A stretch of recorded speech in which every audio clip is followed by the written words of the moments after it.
What's up, YouTube? It's the one and only Legend of Winning, aka Low, and in today's video we're going to talk about the man, the myth, the legend, Kobe Bean Bryant, who's a Hall of Famer, my favorite player, and just a few weeks ago was named one of the top 75 greatest players of all time. Now, to be fair, Kobe Bryant is a very polarizing player, and with that stance, there's a lot of criticism that also follows his greatness, most of which I do agree with and I do believe is valid.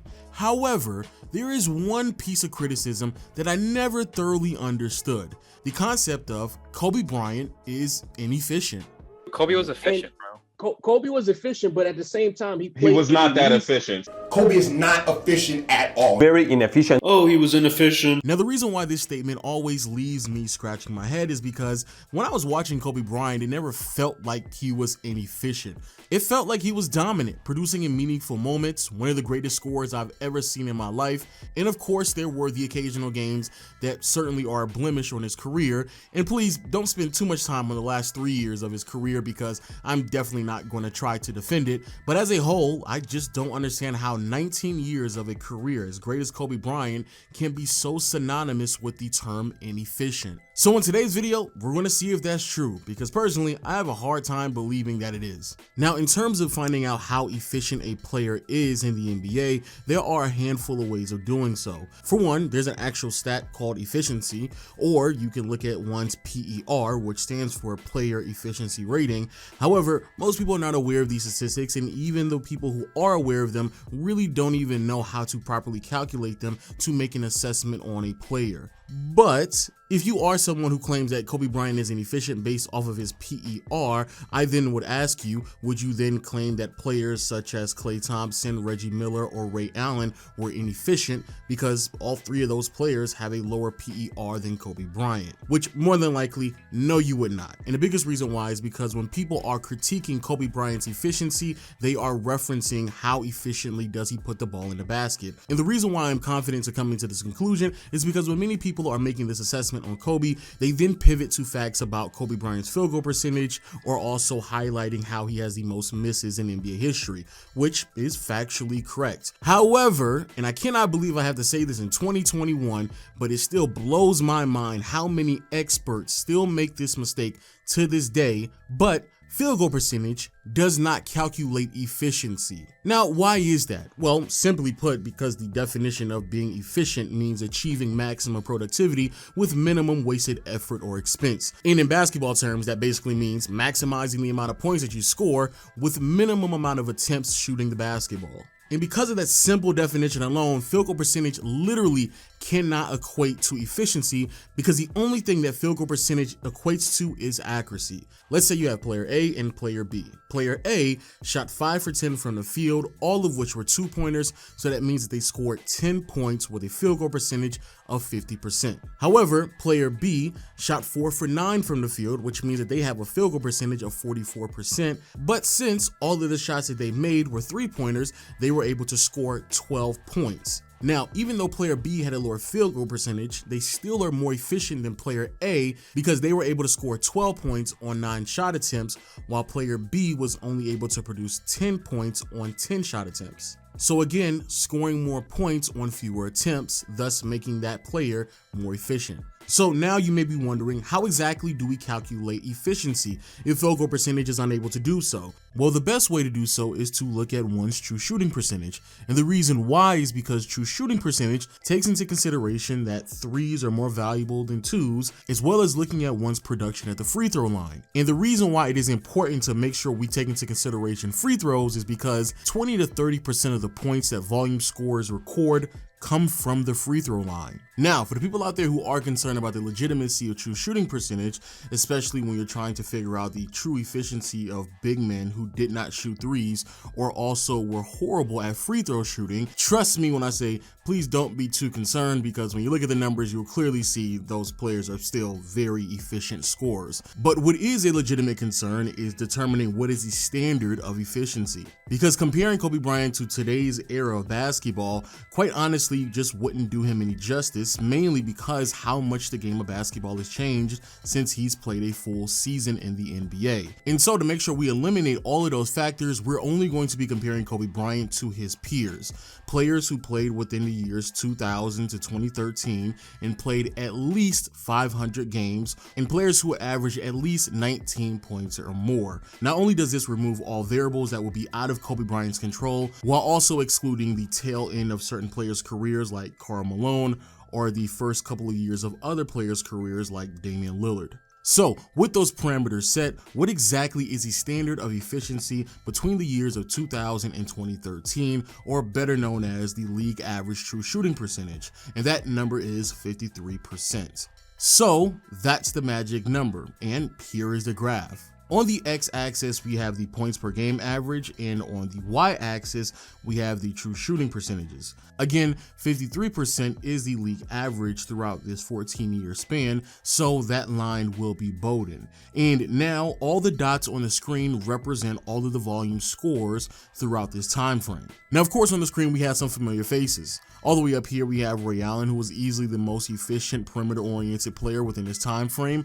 And right above him, we have both Amari Stoudemire and Shaquille O'Neal. So, for the people out there who were concerned about how true shooting percentage affects big men, well, both players not only did not shoot any threes, but Shaq is historically one of the worst free throw shooters in NBA history, and yet both of them have the highest true shooting percentages. Now, below league average, you have players such as Monte Ellis and Antoine Jameson. However, what really threw me by surprise was Tracy McGrady. However, when you take into consideration that McGrady was dealing with a lot of injuries, as well as him being a subpar free throw shooter, then I guess a true shooting percentage of 52% somewhat makes sense. But we're not here for that, because we got to figure out where exactly is Kobe Bryant. Now, if you are someone who believes that Kobe was inefficient, then you probably believe that this dot here belongs to him, as not only is it someone below league average in true shooting, but also has a high volume in terms of his scoring prowess. However, you would be wrong. That dot doesn't belong to Kobe Bryant. That's actually Allen Iverson, who had a true shooting percentage of 51.8, which means that this dot here belongs to Kobe Bryant,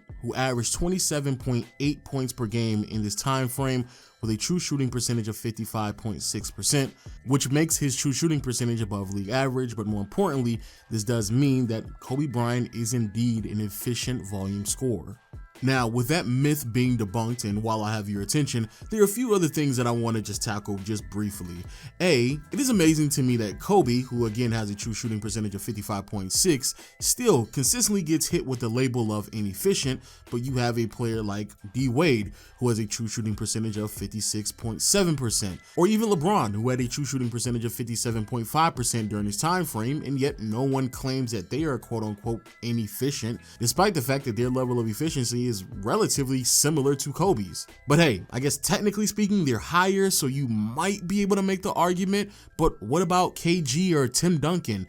Both players have a true shooting percentage that is lower than Kobe's, and again, no one doesn't claim that they are inefficient ball players. So, because of this, I dug a little deeper, because there had to be some inkling of proof that Kobe Bryant was inefficient at scoring the basketball. I looked back on a year-to-year basis throughout the years 2000 and 2013, and no, still could not find a single year where Kobe Bryant had a true shooting that was below league average. Matter of fact, he has some seasons where his true shooting percentage is 3 to 4% higher than league average.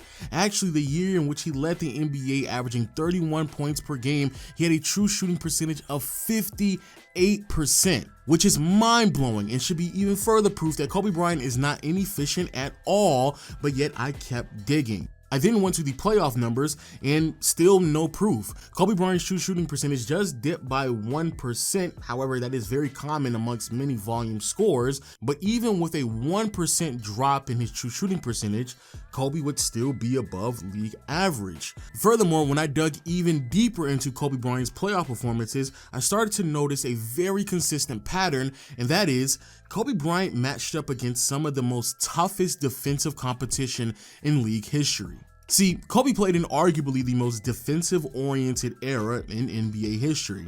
Add on top of the fact that he played in the Western Conference, which was significantly tougher than the Eastern Conference, and it actually makes sense how consistently Kobe matched up against top 10 defenses in the NBA on a year-to-year basis. To put a number on it, again, between the years of 2000 and 2013, Kobe Bryant matched up against 36 teams in the playoffs. Out of those 36 teams, 28 of them had a top 10 defense or better, which means that over 75% of the time, Kobe was matching up against one of the top 10 defensive units in the NBA that year. And to make things even more interesting, there was only one time in Kobe's entire postseason career where he had the privilege to match up against a team that had a bottom 10 defense. This matchup occurred in the 2010 Western Conference Finals, where the Lakers went up against a Phoenix Suns team that had the 23rd ranked defense in the NBA that season, and by the end of the series, you could argue Kobe had the best series of his entire career, averaging nearly 34 points, 7 rebounds, 8 assists, and with a true shooting percentage of nearly 64%, which was roughly 12% higher than league average that season. Now, what exactly does all this mean? Well, let me put some numbers on it so you can get a better understanding of how impressive all of this is. During the years of 2000 and 2013, the league average defensive rating is 105.6. However, Kobe Bryant's competition in the playoffs on average had a defensive rating of 102.4. And remember, with defensive rating, the lower the number, the better, which means that Kobe Bryant's defensive competition in the playoffs had a defensive rating differential of negative 3.1. To put that into context, if we did the exact same thing for Michael Jordan, the league average throughout his years in the playoffs was 107.5, with his competition having a defensive rating of 105.3, which means that the defensive differential would be less than Kobe's. And if we did the exact same thing with LeBron, again, the defensive differential is not on par with Kobe Bryant's competition, meaning that Kobe Bryant had to match up against tougher defensive competition throughout his playoff career. So the fact that Kobe's shooting efficiency only dropped by 1%, despite the fact that he matched up against all-time great defensive units throughout his postseason career, is even more mind-blowing and should further dispel any narrative that Kobe Bryant was quote-unquote inefficient. So, with all of this time, research, and context implied into Kobe Bryant's career and the label of him being inefficient finally being debunked, you would believe that I would be content in the concept of debunking this whole Kobe Bryant is inefficient narrative. But I'm just not. I'm sorry, people. I don't understand how so many people can be wrong at this. There has to be some way that people are looking at this through a lens of Kobe Bryant being inefficient. So let's just remove all variables and blindly compare Kobe Bryant's true shooting percentage between the years 2000 and 2013, which again is 55.6%, to today's era of basketball, because that would be the only way possible that I can imagine that someone could confidently claim that Kobe Bryant is indeed inefficient. But even when I do that, there aren't that many years where that would be applicable to. I looked over several years over the course of the past decade, and honestly only came up with 3 years where Kobe Bryant's true shooting percentage would be below league average. Those 3 years are 2019, 2020, and the 2021 season. But that's literally it. So even if you are someone who wouldn't use relative true shooting percentage and just ignorantly compare Kobe Bryant across league history just willy-nilly, there's only 3 years in which you could claim that Kobe Bryant was an inefficient volume scorer. But if you do that, you're dumb. You are literally stripping away several layers of context that is needed for this complex conversation. Furthermore, after me and my team did the research for this video, shout out to Classy and No Layups, we all agreed that Kobe Bryant is not only efficient, but there are very legitimate arguments that back up the claim that he is one of the greatest scorers the league has ever seen. But if that is not a stance that you are willing to take, I beg you please, at bare minimum, stop calling Kobe Bryant inefficient, because it is easily one of the biggest lies I've heard being told about one of the all-time greats. If you enjoyed the video, make sure you hit the thumbs up button. And again, huge shout out to my research team of both Classy and No Layups. Their links will be in the description. Go check them out. And also make sure you follow me on Twitter. As the NBA season progresses, I will be doing more Twitter spaces, as well as stream on Twitch. And that right there will be the greatest way to be updated when I decide to go live. But until next time, I'm happy to say another NBA myth is busted, and I'll see you all later. Peace.